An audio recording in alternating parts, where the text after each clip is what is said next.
What up, YouTube? What up? It's your boy, the Tennessee Kid. Hey, real quick, hit that like, share, and subscribe for your boy. We're going to get into this story of how I ended up in the mental ward, how that went, and then what happened after that. And we're just going to get straight into it, so check it. All right, so I was super strung out. At this point, I was just shooting pills. I was shooting Oxys and Roxys and taking Xanax and all that good stuff. So I was real bad off to the point to where I was like living on my friends' couches, or when I could get money, get a hotel room, or talk my parents into getting me a hotel room. So I was doing that, and I was in the hotel, and my dad, I guess, had enough, and little did I know my mom was in on this too. So he calls me and says something. I can't remember what exactly the conversation was, and then we went, or I was sitting there, and all of a sudden there was a knock on the door. It was the police, and they come in, and because it's a hotel, I have no choice but to let them in. And they essentially just tell me the truth. They tell me that my dad has contacted them and wants me to get into rehab and wants me to go down the street to the local hospital and tell them this. And so at that point, my dad drives up and comes in, and they ask me if I have any drugs on me, and I didn't have anything left. I just had needles. And so they took my needles and stuff, and you could tell that they legit felt bad themselves, really not for me, but for my dad, what he was going through. So I get in my car, drive down to the hospital. My dad's following me. I go to the emergency room, and we come up with this plan. And like I said, they had this all planned out. I just didn't know. And so he tells me to tell them I'm going to commit suicide if I do not get into a rehab today. So I go in there, tell them that.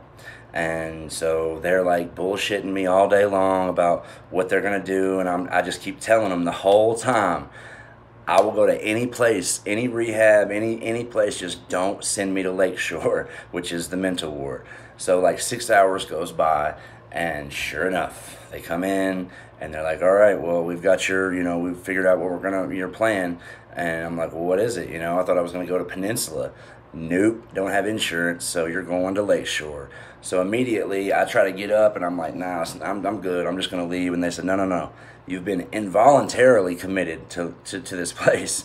And I'm like, oh my God. So I start really trying to leave, and the orderlies slam me down and shit. And I'm cussing my dad, I'm cussing everybody. And then I see my mom out in the hallway, and come to find out later, way later, I found out that they planned all this. And so they took me from that room and put me in like a locked hospital room with just a shitty bed and a highlights magazine. If you know what that is, it's little kid bullshit. So that's all that was in there. I'm starting to get sick, and it just was rough. And I ended up having to stay in there for about 24 hours in that room, just detoxing, feeling like shit. And finally, a police officer came to get me, and he comes in, and they bring me out in handcuffs and the whole nine, put me in the back of the car. We pull out, and this cop starts jamming like alternative rock music, like Nirvana and shit, and driving like 90 miles an hour to get me to where I'm going on the interstate. And this was like real late at night. And so I'm like to the point to where I'm freaking out, but I'm like, I'm about to lose it. So I'm just like, you know what, fuck it. So I start head banging in the back of this cop car while he's driving this crazy speed, and I'm just like trying to let it out, you know what I mean? So I just got bucked the whole ride there. It was about a 20-minute ride. So we get there, he brings me in, they're starting to check me in, and these two big ass cock diesel dudes come to get me, to bring me upstairs to the actual floor where everybody's at. And on the way up, they're like, yo, have you ever been anywhere like this? And I'm like, no. And they're like, well, just, it'll be all right. Just you get through it. And I'm like, whoa, you're already starting with this shit, So one of them had like a little little hamburger from McDonald's, just like a little cheap dollar hamburger. And he said, man, you might want to go ahead and eat this, to be honest with you. This was once we got out of the elevator. We were sitting at the little front office, and they were doing all my paperwork and shit. And I guess they just felt bad for me, you know. So they gave me the burger and like 2 things of milk, and I ate that. And so, so I get checked in. And the first night they got me in a room, like an observation room by myself. So that wasn't nothing. I just went to sleep, or tried to sleep. You know, I was dope sick as shit. But they give you something called clonidine in there, which is like an old school blood pressure medicine that for some reason takes like 90% of your withdrawals away. So thank God for that. And they actually gave me Xanax a couple of times in there, because I learned how to fake a panic attack. But we'll get to that. So the next day I get up, and now they put me in the main place with everybody, and like there's probably, I don't know, 4 people in there, or maybe 5 besides myself, that were like in there on some shit like me, on some drug shit, or they were in there from a jail getting a mental evaluation. But the rest of the people, about 20 other people, were just nuts, you know. My actual roommate, supposedly, now I don't remember this cat's name, I don't know, but one of the guys that I was in there with, who actually ended up being my like 3rd cousin once we started talking and figured it out, he told me that he was locked up with this cat, and that he had like hacked up somebody or some shit, which, come to find out, my 3rd cousin was a fucking liar, so he was probably making that shit up. But needless to say, it freaked me out at the time, and I could not sleep in that room. And I would like go into the day room at night and take the couch cushions off and put them on the floor and just lay in there, and they let me do it. So I just fucking did it most of the time. I think like 2 nights I actually had to stay in the room. But I was there for like 6 days before I could get out. And because it was like a weekend, and then some other shit happened, and there wasn't a doctor there to where they could release you. I was only supposed to be there for 3 days until they evaluated me, but I was there for 6. So I go to my little exit meeting, and my dad, she calls my dad, because you have to have like an address to get out and somebody to come pick you up and everything.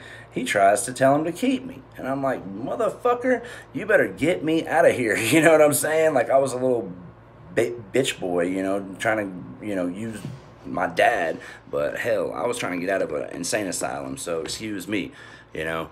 But anyways, so the whole excursion was crazy. Like, nothing, no violence happened or anything like that. I mean, I did get slammed by an orderly, because my little 3rd cousin guy, he taught me how to fake panic attacks. Just go in my room and do push-ups and shit, and then come out, act like my arms hurt, and then I'm panicking, da-da-da-da-da. So it worked like 3 times, and they would give me Xanax and shit. So I was like, hell yeah. So I did that, but then like another time I tried it, and one of the orderlies, man, he straight called me on my shit and was like, man, you're going in there getting your heart rate up. And I'm like, man, fuck you or something. I snapped at him for some reason, and I didn't think he was going to do shit, really.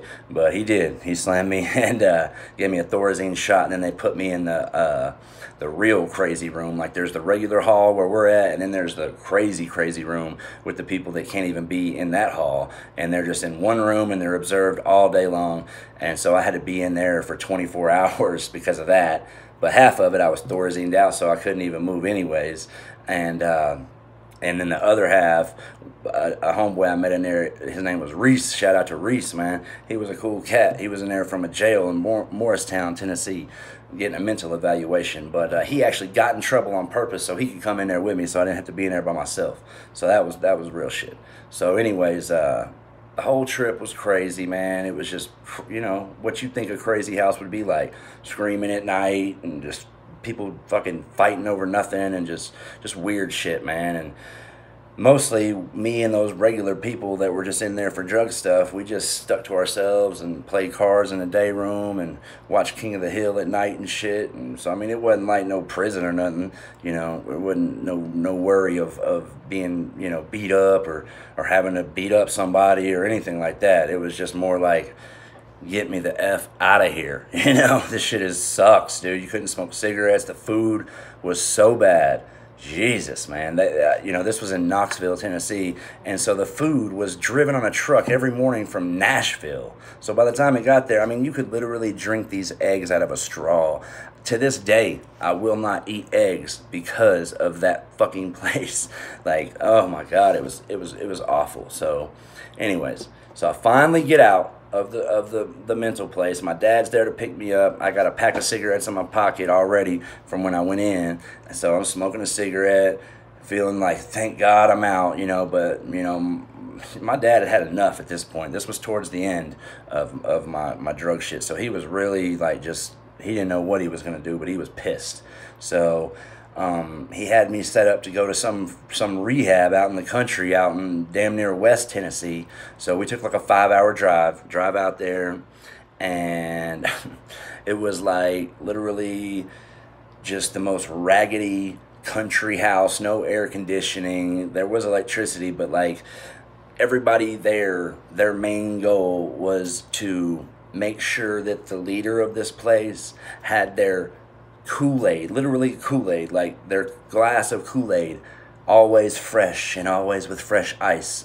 They said that to me probably 15 times within, I don't know, a 30-minute period when I first got there, when they were showing me around this place. And so, and my dad too. So we're instantly realizing, like, well, I am not staying at this shit. Ain't no way. You got to work on this farm, and it's not just like a regular farm. Like, well, it was a regular farm, as in like the work that you do, but just the way that they ran it, it was another freaking cult, man. Pretty much just a country version. And so we get done with the tour, and I'm like, Pops, bruh, like I cannot stay here. So this man, he was pissed. So he was like, nah, you're staying. He gets in the car and drives away. And I'm sorry, I told you this was a long time ago. So the first thing, I told him I'm not staying. He says I am. I take off walking down the road, down this gravel driveway to get to the road. So I walk down. I probably walked for about 15 minutes, right? And so I see him pulling out, and I'm like, all right, good. So he gets it, This fool drives right past me and does like this out the window, flipping me off. And I'm just like, oh my God, I did not know what I was going to do. I'm in the middle of nowhere, like real middle of nowhere. And so I'm just walking. I didn't turn around. I just kept walking that direction. He let me walk for like, I'd say an hour. And he finally turned around, and, he was just trying to prove a point. But he proved it. I was sick, man. I didn't know what the fuck I was going to do. So he picks me up, and we drive to Murfreesboro, Tennessee. And we stop, get a hotel there. It'd been a long, long day. And we go to a restaurant. We're eating and shit. And he calls his brother, my Uncle Ray, and he agrees to let me stay there, which is in my dad's hometown, which is a little country ass town in East Tennessee. Like the biggest thing there is a Dairy Queen, that kind of place. Actually, it's actually a Sonic, but same difference. So he agrees. So we stay the night in the hotel, go back, drive back to East Tennessee the next day, and go to his house. He drives, takes me there. That's my uncle, and he's got 2 sons. One's the same age as me, and the other one is a couple years younger, but they both still lived lived there at the time. They were both still in college, so yeah, they were they were good kids. They didn't go down the path I did, so they were doing well, and they always loved me. I grew up going there during the summer, so it was some family shit. I needed it, to be honest with you, and it ended up saving my life. So I go and stay with them. And they just welcomed me in, like nothing ever happened. They didn't treat me like a drug addict. They left drugs out, like scissor and shit, and I didn't touch it, and they trusted me, and I gained that trust. Only thing I did there was smoke weed. Like I said, I never wanted to quit smoking weed. To me, it's a gift from God, so, I'm going to always do that. But my younger cousin, he hooked me up with a Weed Connect the first day I was there. And so I would buy weed, and just every morning, he lived on a backside of my grandfather's 80-acre farm. So my grandfather passed away at this point, but they still all, everything is in our name and owned by us still. So I would walk out on that farm every morning and just go out there, smoke, I had a little MP3 player at the time, and I just vibed, man. And it just, that was a really good time. Like, it really, you know, when you smoke in the morning, it just gives you that spiritual feeling, you know. And I needed it, man. Like, the sun would just come beaming down on me, and I would just be smoking that joint, and just I could just feel God, man, trying to save me, you know. And so that went on. I stayed there for months, man. And my cousin, the one that was my age, he was super cool, man. Every weekend, you know, like I said, these guys were not into 12-step recovery. They didn't know nothing about that. They just knew I didn't need to do dope. But as far as smoking pot and drinking and stuff, they didn't give a shit, you know, as long as I kept it under control, which I did. And so they would take me on the weekends. Him and his homeboys would go out to where I'm from in Knoxville, which is about an hour away. And they would go out to the clubs and shit and the bars, and so they take me with them. And I never had, you know, obviously I didn't have any money, so they paid for it every time, all the food, all the shit we did, all the drinks. And they just, even his buddies, man, they treated me like I had been a part of their friend circle my whole life, you know. So they essentially showed me who I used to be before I got on the hard drugs, you know. Like, I had fun, man. I had friends, I had respect. I was just a regular cat, man. I just got hooked on some shit, and it just turned bad. But that's not who I was, and they reminded me of that. They treated me normal, you know. And I remember, like, damn, I used to be a cool motherfucker, you know what I mean? What happened here? You know, it's time to get back to where I used to be, man. You know, so that is when that started, that whole process. I relapsed another time after that, and very briefly though. But anyways, that's not part of this story.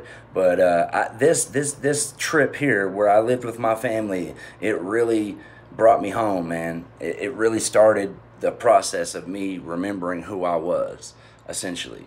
And so after about 3 months of living there, my cousin, he was dating like you know, we were like 25 at the time, 24, something like that. And he was dating a 38-year-old that he worked at a hospital, right? He was like a CNA. That's what he was going to school to do, was a radiology or something. But anyways, so he worked at this hospital, and he was dating a nurse, dude, that was like 38 years old and had bread. So this chick pays for not only him, but me. And no, my cousin's other friend paid for himself, but she paid for me and him both to go on this cruise, all inclusive, or it wasn't all inclusive, but she paid for everything like it was. So she paid for all this shit, set it up. They had been talking about it for a while, and they I guess they discussed it when I wasn't there, and thought that it'd be great for me to go too. So I was like, hell yeah, man. And to this day, I'm thankful, man. My cousin Corey, man, thank you, bro. Like, that was a life-changing trip right there. So anyways, we take this cruise, and it was awesome, man. We went to the Bahamas. We stopped at Atlantis. We stopped at some island that the cruise liner actually owned, and it was awesome, man. When we got to the Bahamas, there was like a shitload of cab drivers there, like right at the gate. And as soon as you get in that damn cab, he's like, "What you need, man?" "I got weed, coke, da da da da." I was like, "Yo, I just need some weed, bruh."